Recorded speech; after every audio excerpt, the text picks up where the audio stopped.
that the way you could live forever was by vampirizing little children sexually. And he personally bragged of having slaughtered 150 male children in 1 year. This is why he was called the wickedest man in the world. Bonjour les amis, j'espère que vous allez bien, je suis Pascal Colbert Tréfingui et ce soir on va parler d'un sujet assez épouvantable qui est la pédophilie. Y a-t-il des pédophiles à Luxembourg? Oui, Luxembourg est la capitale européenne de la pédophilie et je devrais dire de la pédocriminalité. Est-ce que la police lutte contre la pédocriminalité? Oui, la police lutte contre la pédocriminalité. Est-ce que certains policiers protègent les pédocriminels? Oui, certains policiers protègent les pédocriminels. Certains magistrats protègent les pédocriminels. Certains membres du parquet protègent les pédocriminels. Certains employés de la prison de Schrassich protègent les pédocriminels. En réalité, il y a une filière pédocriminelle à Luxembourg. Posez-vous la question, pourquoi est-ce que l'État protège une filière pédocriminelle à Luxembourg? Y a-t-il des ministres? Y a-t-il des hommes politiques? Y a-t-il des gens importants à Luxembourg qui protègent la pédocriminalité? La réponse, elle est oui. Il y a une filière pédocriminelle à Luxembourg dans laquelle sont impliqués des magistrats, des policiers, des avocats, des fonctionnaires, des membres de la police, des membres de la direction générale de la police. Vous ne pouvez pas savoir qui ils sont. Ils seront systématiquement remplacés une fois éliminés par quelqu'un d'autre parce que ce sont des réseaux qui sont extrêmement puissants et qui mettent en cause des gens extrêmement puissants. Un deuxième aspect aussi, c'est que la pédocriminalité a été utilisée comme instrument de pouvoir. Alors, c'est pas une invention personnelle, c'est acté, et notamment depuis l'affaire Jeffrey Epstein et l'affaire Maxwell, sa comparse, où on a pu voir que malheureusement, sur l'île aux enfants, eh bien, il y avait des hommes politiques qui venaient en jet privé consommer de la chair infantile, et ces hommes politiques étaient des pédophiles. C'est pour ça qu'ils ont été recrutés, parce que c'est très facile de faire pression sur eux. Et tous les anciens services de renseignement au monde, dont celui de Luxembourg, ont rémunéré Ghislaine Maxwell et Jeffrey Epstein. Et c'est ce que disent les Américains, parce que quand on connaît la vie horrible des pédocriminels, eh bien, on peut les faire chanter ensuite. Donc, certains services de renseignement ont fait exprès de mettre des pédocriminels au pouvoir pour avoir des marionnettes. Certains services de renseignement ont fait tomber les gens dans la pédocriminalité avec du matériel suggestif notamment pour avoir un instrument de chantage. Dans un autre côté, lorsque vous dénoncez la pédophilie, ce que je fais depuis l'âge de 13 ans, 14 ans, j'ai dénoncé un réseau pédophile dans mon école, puis un réseau de trafic de drogue, puis des assassinats politiques, notamment le prêtre de mon village. Donc dès mon jeune âge, j'ai démantelé un réseau pédocriminel, j'ai démantelé un réseau de trafic de drogue et j'ai aidé la gendarmerie à élucider un crime, en particulier le faux suicide du prêtre du village et la mort très suspecte du père d'un de mes amis portugais qui faisait le trafic d'autobus entre le Portugal et la France et qui convoyait de la drogue. J'ai été interrogé par la police, j'étais au courant de tout, j'ai tout dénoncé et j'étais très jeune. Dans mon lycée, j'ai dénoncé un trafic de drogue, j'ai dénoncé une jeune fille qui incitait ses copines à coucher avec leur père et c'est avéré que son père c'était un membre des renseignements généraux en France. Lorsque j'étais à l'université, j'ai dénoncé un réseau pédocriminel lié à un groupe de nazis. Et pour se venger, ils ont fait croire que j'étais un des leurs. Parce que les réseaux pédocriminels pratiquent l'inversion accusatoire. À Luxembourg, vous savez, j'ai eu 4 années de prison, injustement, j'en suis sorti. Je n'ai pas été convenablement indemnisé par l'État luxembourgeois.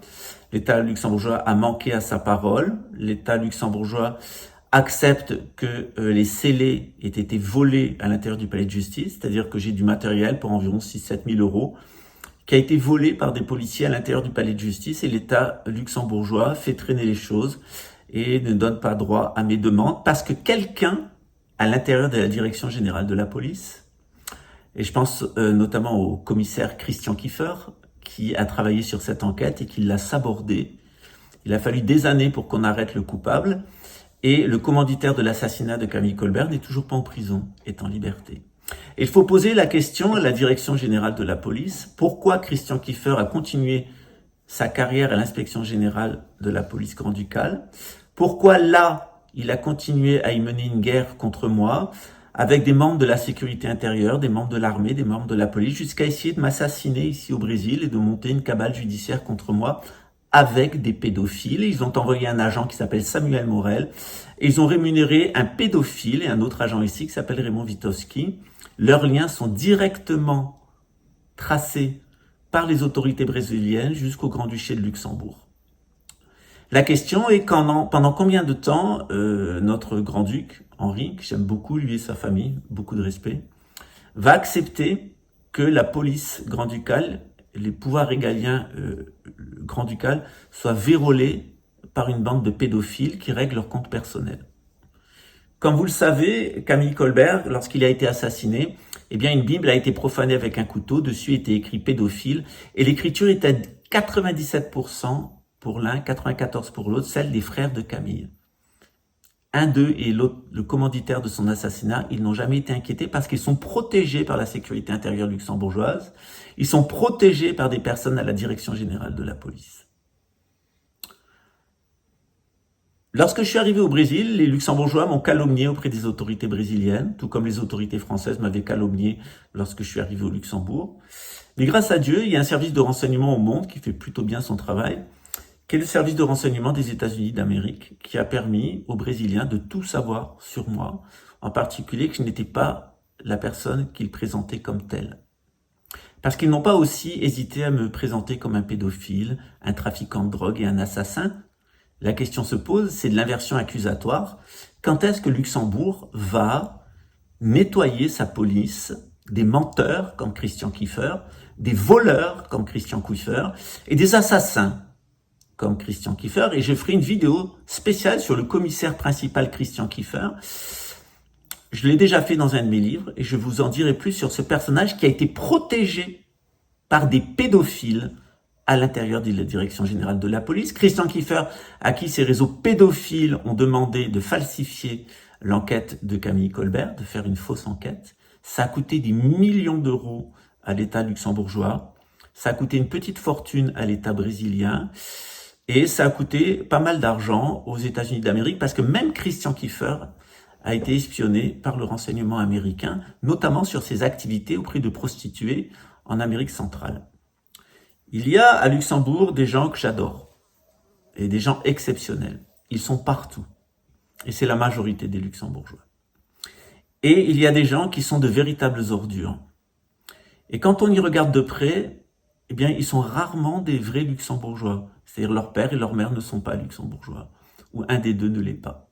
Et c'est toujours avec ces personnes-là qui semblent avoir quelque chose à prouver au Luxembourg et qui généralement détestent notre famille grand-ducale et qui, encore plus souvent, ont du mépris pour le Luxembourg lui-même et qui déshonorent le Luxembourg, qui sont toujours mêlés à ces histoires de pédophilie, ces histoires de trafic de drogue et ces histoires d'assassinat politique.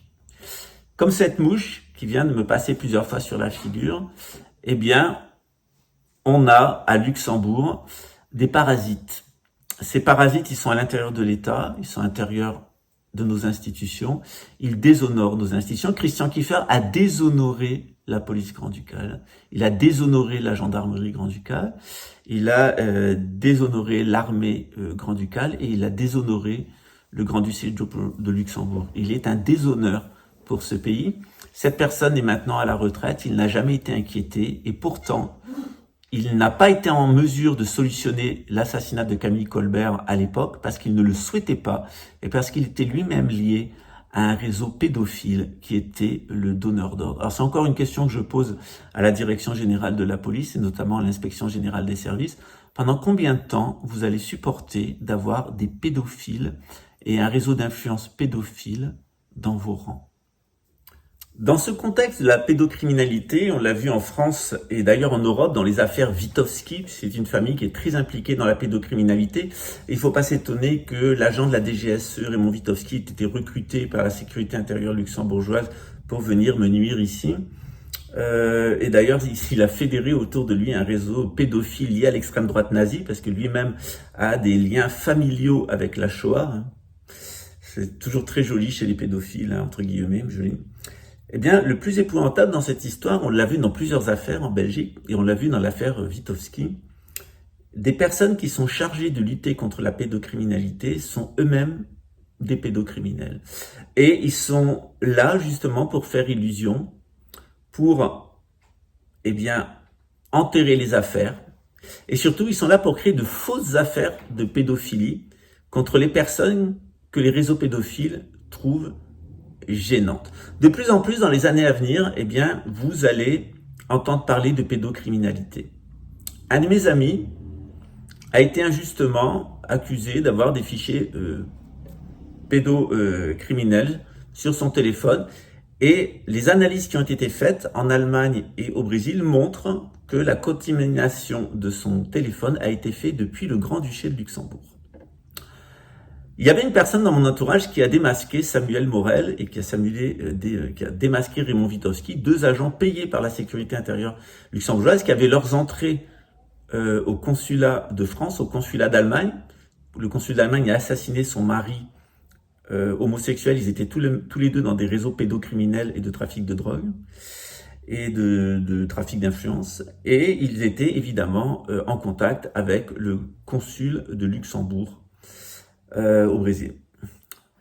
Il y a donc une filière pédocriminelle, y compris dans la diplomatie luxembourgeoise. Au mois de mars, il y aura un procès d'une Française qui est allée harceler un citoyen brésilien sur son lieu de travail en compagnie de personnel diplomatique de Luxembourg et de France. Et ces personnels-là, consulaires, sont impliqués dans un réseau pédophile qui a été démasqué par la police fédérale brésilienne. Les autorités luxembourgeoises ont été informées et rien ne bouge à Luxembourg. Il semble que les pédophiles ont verrouillé leur système à l'intérieur de la police et au parquet de Luxembourg. Il y a beaucoup de questions à se poser sur les juges d'instruction directeurs, surtout quand ils sont longtemps en place et quand à Luxembourg, les affaires de pédocriminalité ne sont jamais instruites et ne sont jamais poursuivies par la chambre d'accusation. Posez-vous la question, y a-t-il une filière pédophile à Luxembourg et pourquoi fonctionne-t-elle jusqu'ici au Brésil? Il a fallu la ténacité des Américains, la ténacité des Brésiliens pour me protéger, à tel point que dans leur maladresse, les agents luxembourgeois qui ont été impliqués dans le harcèlement de mon ami n'ont pas prêté attention, c'est qu'il avait des relations très haut placées jusqu'au forum de Davos. Et donc, c'est quelqu'un dans l'entourage de Klaus Schwab qui maintenant se trouve informé de l'existence d'un individu en particulier dans la police grand-ducale qui est un pédophile, qui est impliqué dans les réseaux pédophiles et qui est d'autant plus à l'abri que sa famille a la réputation de lutter contre les réseaux pédophiles. Maintenant qu'il est découvert et maintenant qu'il est démasqué, je me pose une question. Va-t-il continuer à nuire? Ou plutôt, combien de temps va-t-il continuer à vivre? Parce que ces réseaux pédocriminels n'ont aucune intention que les personnes qui travaillent pour eux parlent. Et généralement, ça finit très mal pour ces personnes. Le fait, eh bien, de ne jamais être confronté dans votre chair à la pédocriminalité.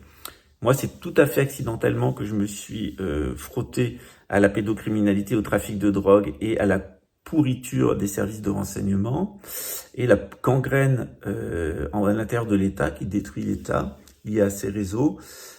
C'est pas quelque chose qu'on choisit, c'est quelque chose qui m'a fait beaucoup souffrir dans ma vie, qui a failli provoquer ma mort plusieurs fois et qui aussi m'a provoqué un cancer. Je souhaite beaucoup de mal à ces réseaux pédocriminels à Luxembourg et je souhaite beaucoup de mal aux personnes qui les protègent. Et vous ? Qu'en pensez-vous? And now listen to this sentence, folks, closely. For the highest spiritual working, one must accordingly choose that victim which contains the greatest and purest force.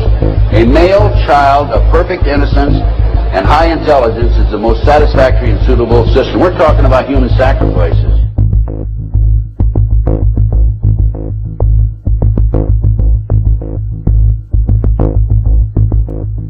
And they also drug them up, and they take a sacrifice. Quai, seu app de vídeos curtos.